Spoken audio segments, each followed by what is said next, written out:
Good morning, America's one and everyone, wherever you might be. Greetings from the capital of Canada, Ottawa. We are here now at the residence of our Pastor Tara and Brother Tino Agpoon. As you know, we are here to officially take possession of the first property of Jesus Lord Church worldwide in the capital of Canada. So exciting, huh? So there are many things that I would like to share to you today. We are on our series of God's Promise number 88. Oh, you will love this. Let's sing the song. Our intro theme song. Shepherd of my soul, I give you full control. Wherever you may lead, I will follow. I have made a choice to listen for your voice. Wherever you may lead, I will go. Be it in a quiet pasture or by a gentle stream, the shepherd of my soul is by my side. Should I face a mighty mountain or a valley dark and deep, the shepherd of my soul will be my guide. Pastor Rose. Shepherd of my soul, I give you full control. Wherever you may lead, I will follow. I have made a choice to listen for your voice. Wherever you may lead, I will go. Be it in a quiet pasture or by a gentle stream, the shepherd of my soul is by my side. Should I face a mighty mountain or a valley dark and deep, The shepherd of my soul will be my God. Be it in a quiet pasture or by a gentle stream, the shepherd of my soul is by my side. Should I face a mighty mountain or a valley dark and deep, the shepherd of my soul will be my God. The shepherd of my soul will be my God. Hallelujah, hallelujah, amen. Oh, glory, glory, shepherd of our soul, teach us and lead us again. Hallelujah. Glory, glory. Amen and amen. Sa halata po bang bagong gising? Napuyat po kasi kami kagabi dahil sa We Are Still Amazed on what the Lord had done dito po sa ministry ng JL sa America's One. Kaya po, I think alas 2 na kami nung naidlip ay nagkapi pa po kami. So, ayun, si Pastora Rowena po ay nag-offer pa ng kape. Kaya po yun, nagkaroon ng puyatan. Bago tayo dumako sa ating short sharing, meron akong babasahin sa inyo. Pero hindi ko nababanggitin ang pangalan kasi hindi ko sa kanya to napaalam. Katuwa po kayo rito. Basahin ko po ito ay nakakatuwa. Kaya po, pero nauna yung aking desisyon na yung ating dalawang team song ay awitin na tuwing may session po tayo. Pakinggan niyo po ito. Hello po, Pastor Bong, Pastor at kay Pastor Rose. Good morning po sa inyo. I just want to share po and to testify ang goodness ng Lord sa akin. I was in pain po sa aking knee and shoulder for almost 3 months. And my doctor request me to take MRI test. At kanina po, 2 a.m. ang aking appointment. Grabe no, madaling araw. Nang i-explain po ng medical technician ang procedure and it takes 30 minutes daw po sa loob ng MRI machine at hindi pwedeng gumalaw. Na-curious po ako at kinabahan. But then, nag-pray po ako, humingi po ako ng guidance ni Lord Jesus. And then, nang ipapasok na po yung katawan ko sa machine, I closed my eyes and took a deep breath. Sa unang dinig ko po sa ingay ng machine, lalo po akong kinabahan. And ginawa ko po ay kumanta na lang po ako ng theme song ng ODD, ng Shepherd of my soul, and be it unto me. Hallelujah. Ramdam ko po ang comfort ng Lord sa akin. Yung dating maingay na machine sa pandinig ko ay naging musika at parang tunog po ng inyong gitara. Kaya nag-enjoy po ako sa pagkanta sa loob ng machine. Kumakanta po ako nang maramdaman ko na ilalabas ako ng machine. Tapos na po pala yung 30 minutes. Feeling ko 3 minutes pa lang. Salamat po kay Lord Jesus. Ramdam ko po ang pag-comfort niya sa akin. Praise to you, Lord. Amen. Palagi ko po inaabangan ng ODD nyo. Hello, sister. I feel blessed and healed po. Thank you. God bless you po sa inyo ni Pastor Rose at family. God bless your family po. Amen. Hallelujah. So nakita niyo na po, nakaka-bless. Salamat po ng marami. At kami naman po ay overwhelmed.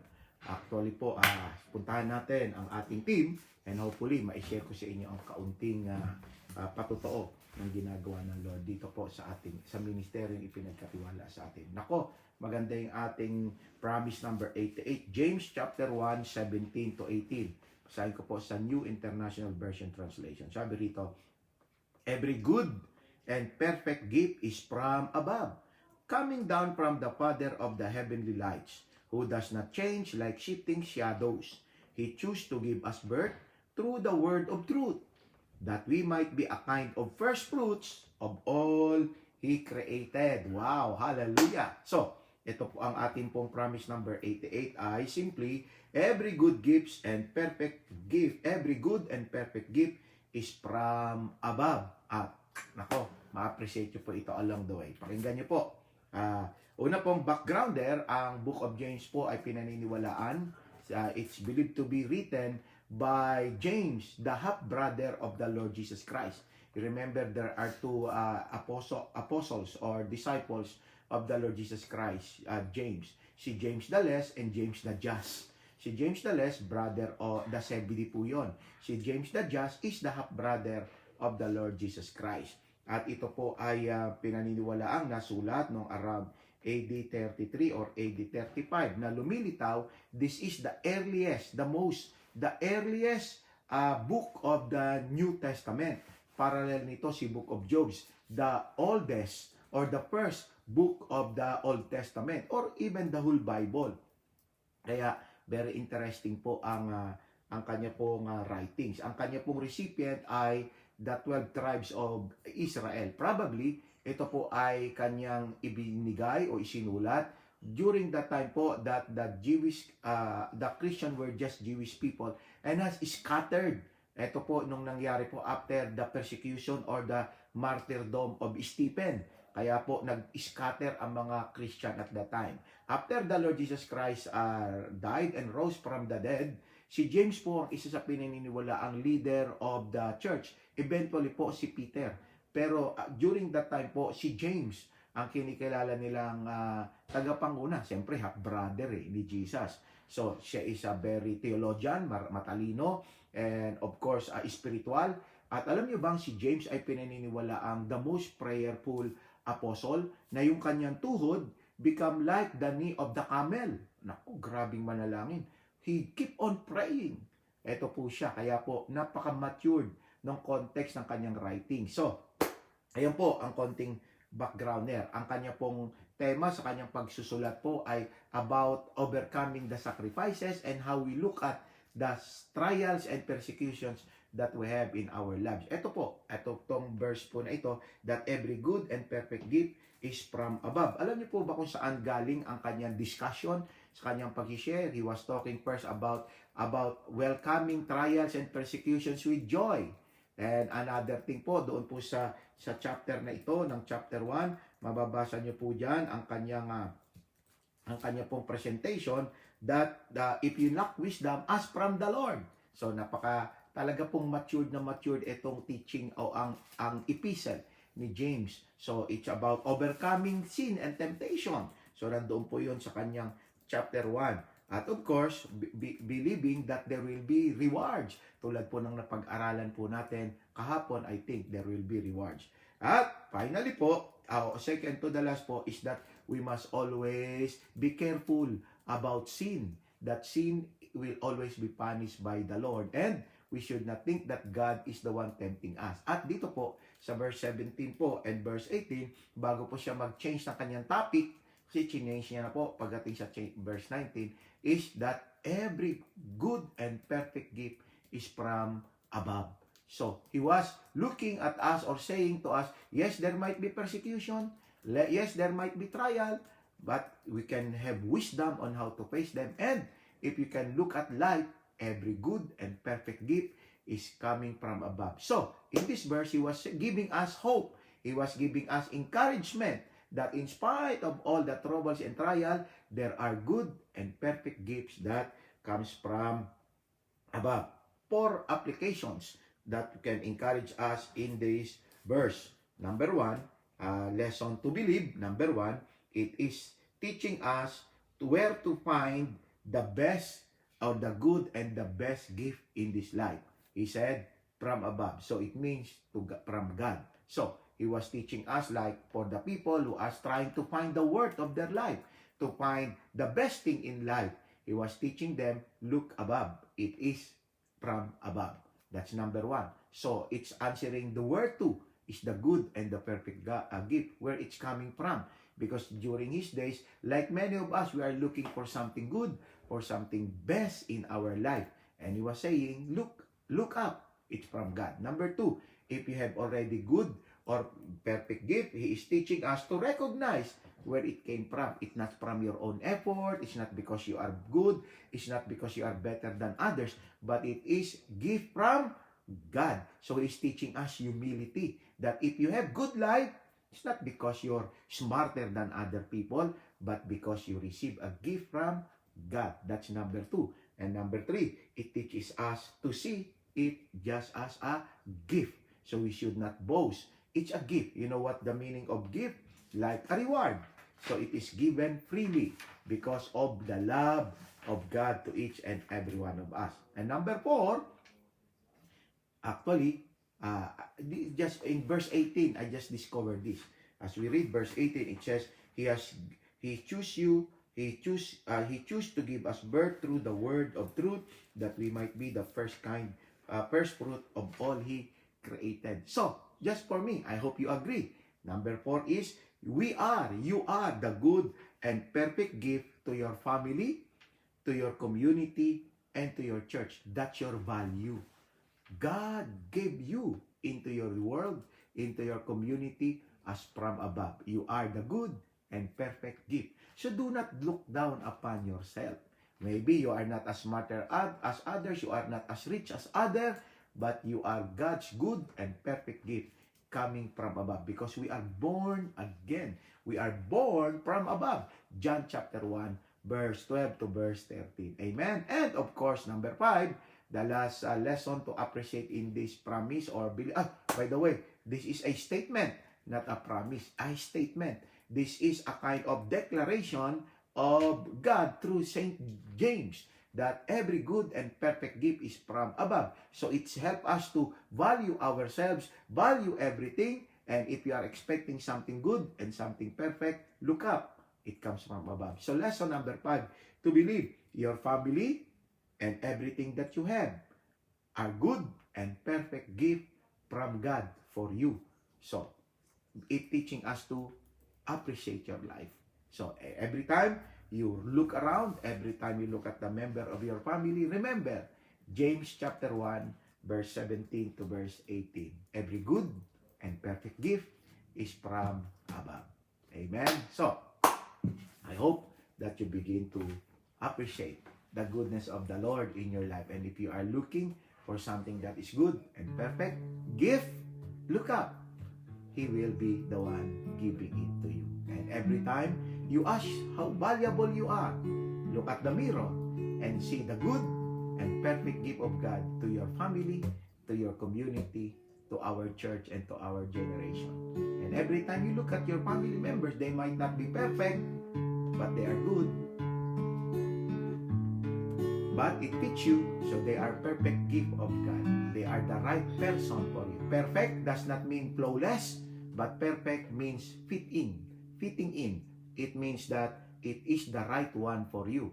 Good is the quality. Remember, during the writing of the Bible, there is no progressive tense. There is no good, better, best. So the Bible, during the time, the language of men are only synonyms and antonyms. There is no progressive tense. So only synonyms and antonyms. So when the Bible says, because this is our old words, when the Bible said good, the only thing the person has in mind is the opposite is bad. So when the Bible said every good gift, so it means that it's the quality. Perfect does not depend on our definition of perfect today. The perfect on that sense is that it is right, exactly measured. Exactly measured. It does not talk about quality, but it talks about the purpose. Perfect. For example, you said, is this the phone that you need? You might say, perfect. Is this the phone case that you need? And you will say, perfect. It means that perfectly fitting in. The people around you are the perfect gift from God, meaning they fit you to your character, to your quality, to your culture, to everything that you have. The church that you are in, perfect. That makes you in the place where you look up and appreciate the goodness of God. Amen? Be it unto me according to your word, according to your promises, I can stand you. Curve upon my heart the truth that sets me free. Amen. According to your word, oh Lord, be it unto me. And let me emphasize, my brothers and sisters, it's a gift. You are the good and perfect gift of God to your family, to your community. And when you look at your family, they are the good and perfect gift of God for you. And the material things that you have, they are the good and perfect will of God for you. You might not have the best, because right now we have the progressive tense.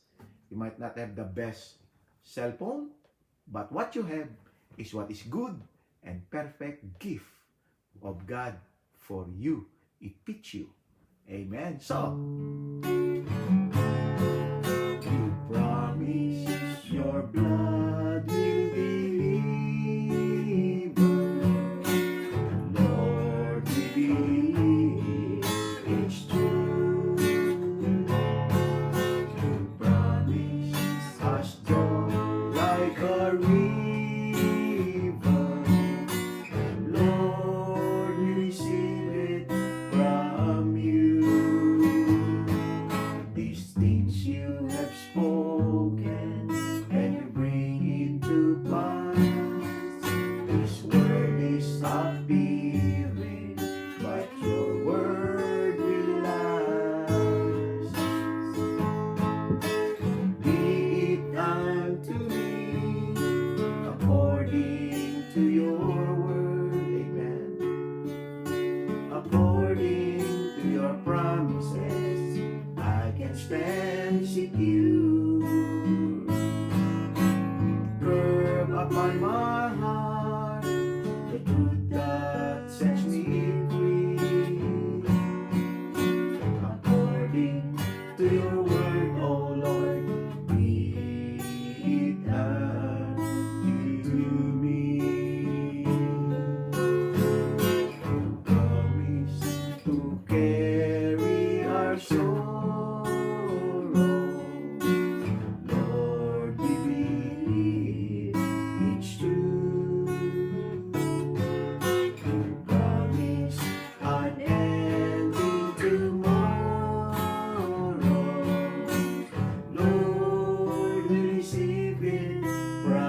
Father, thank you very much for your goodness, that truly we recognize that every good and perfect gift comes from you. Lord, we thank you for our family. We thank you for everything that we have. And we say they are good and perfect gift from you. Thank you, Lord. It's a gift. It's not what we have worked for. It's not because we are better than others, but because you are so generous and so good. We thank you, Lord, for each quality. And we thank you, Lord, that they are useful for who we are, for what we can do, and for your plan for each and every one of us. Lord, help us to always see that every good and perfect gift comes from you. Lord, we pray, help us to find worth to everything that you have given to us, even of ourselves, even of our family. Help us always to be grateful to the life that you have given us. And if there are something that we still lack, help us to look up, because every good and perfect gift comes from you. Lord, we pray, help us as we look up to humble ourselves and ask for your grace and for your mercy to abound upon our lives. Thank you, Lord, for James chapter 1, 17 to 18. That truly, Lord, give us kind of hope and encouragement to look everything around us as good and perfect gift coming from you. And Lord, as we continue to serve you, Lord, we pray, help us to be protected from the dangerous COVID-19 virus. Lord, protect us. Do not allow it to touch our bodies. Lord, including our families and loved ones, and even our workmates, our employers, and our workplace. And if there's anyone that is already infected by it, we pray, heal them, Lord, by your amazing grace and mercy. Let the gift of life that comes from you abound in their lives. Heal them, help them to recover, give them wisdom on how, Lord God, to be healed from it. Not only from COVID-19, but even from all forms of sickness and disease. In Jesus Christ's name. And as we welcome the new month of April, Lord, we pray, grant us to see your goodness every day, that it is good and perfect gift coming from you. Help us to be grateful, to be thankful, and to be hopeful that something good coming from you will be released every day of our lives. In Jesus Christ's name, Lord, continue to bless Israel, God bless the Philippines, God bless Canada, God bless Aruba, and God bless the nations of the world. In Jesus Christ's name, this we pray. Amen and amen. Hallelujah. Amen. So, before we say bye-bye to each and every one of you, want to greet our dear friend, faithful ODD, Sister Flor Thomas of Happy Blessed Birthday from Pastor Bong and Pastor Rose. At kung may iba pa po diyang may birthday, happy blessed birthday po sa lahat ng mga ODD partners and friends natin. So, again, promise number 88, James chapter 1, 17 to 18, emphasizing every good and perfect gift comes from above. And you are one of them. Thank you very much for being there. Thank you for sharing, liking, commenting, recommending, of course, praying for the success of our online daily devotion. We hope that you continue to share, continue to like, continue to comment, continue to recommend, and continue to join us until the Lord return. So, good day, America's one. Good night, Philippines. God bless everyone. And if the Lord will tarry, see you again in the next 12 hours. If not, see you there in the clouds to meet the Lord in the air. Amen. Hanggang bukas pa po kami ng umaga rito. Kasi nga, we're gonna meet the leaders. We're gonna go to the property again and sense the direction of the Lord. Though we already have some, but you know, the Lord wants everyone to be part of His plan so that all the glory and honor will belong to Him. So today po, meet namin ang CMT, Church Management Team ng Ottawa East, Ottawa West, at ng JL Orleans, because we'll be discussing management of the property, program for the church, and so much more. Of course, with the heart of thanksgiving and discerning God's direction. Why this place? Why this church? Among the places that we have looked, why in this place of 2026 Lantier Drive, the Lord approves and make these things to happen. We are just stewards. He is the owner. We are just servants. He is the master. So, please, join us in your prayer so that we will be able to really do as our master wants us to do things His way, His will, His plan. Remember, every good gifts and perfect gifts comes from God. God bless you. So you take care because Jesus cares. Amen? God bless you. Bye-bye. Bye-bye. Bye-bye na. Sister Cynthia Sarsadilia. Kumusta kayo ni Brother Romeo? Ito yung mga anak. Pupuyat na po kayo dyan sa Pangasinan. So God bless you. God bless you. At Ate Lisa, kumusta po kayo dyan? See you soon. Sister Rebecca Beltran. Kumusta na kayo? Sister Marilyn. So, Sister Brother Bien. Tess Ramirez. Hello po sa inyo. Sister Teresa Domingo. Sister Evelyn Huerta. Sister Marie Cris Jose. Ate Cleo. Kumusta kayo ni Kuya Jake? Sister Melissa. Hello po. Sister Arlene Yarian. Sister Maria Adela Dasilio. Sister Mercy Gargarotea. Para roll call.